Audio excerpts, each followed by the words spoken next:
For today's review, there's a challenge, and it's for myself. I'm going to try to convince you that you should try mead, which is also called honey wine. You like honey, right? Everyone likes honey. It's delicious, it's healthy, and it's what mead is based off of. Just like grapes are to wine, or different grains are to beer. When you think of it that way, obviously mead should be incredible, but some people are hesitant or have had bad experiences. And to that I say, I totally agree.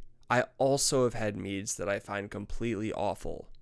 Just like I've had beers, wines, all other types of beverages that I can't stand. I say this all the time, but it's so important to remember that everyone's tastes are different, and what tastes amazing to someone might be awful to someone else, and there's almost certainly something out there for you that you're going to enjoy. In this case, I'm trying to convince you to give mead a shot, and if you've had a bad experience with it before, try it again. Go to a different brewer, try a different flavor, experiment a little.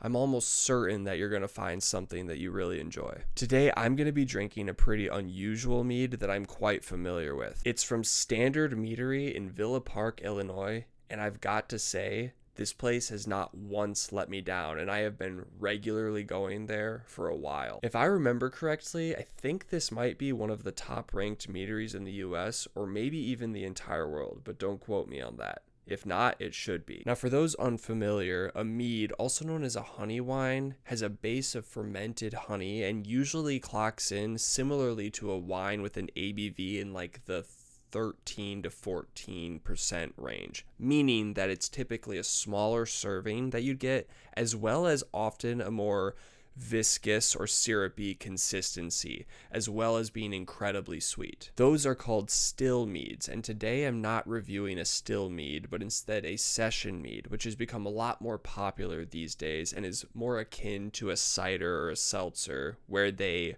often will water it down to an ABV of about 6%, 7%, and maybe have it be sparkling as well. Like its namesake, this makes the drink a lot more sessionable and not a sipper. The base flavor that Standard Meadery is working with is so good that anything they put out is automatically amazing. Today I'm drinking their mint lemonade, which is an absolutely stellar mead that I've had many times before. They've perfectly captured that mint lemonade flavor that you'd want to down on a summer day. I've already been drinking it because it's so good, but let's just go for another sip.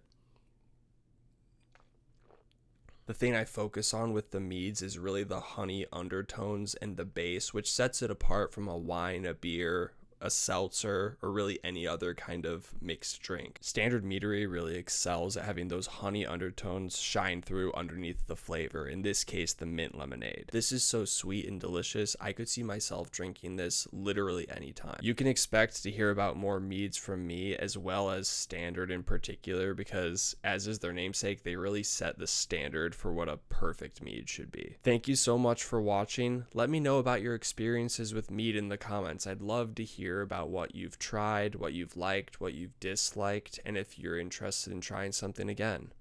Expect to see more meads from me in the future on this channel. But until then, cheers.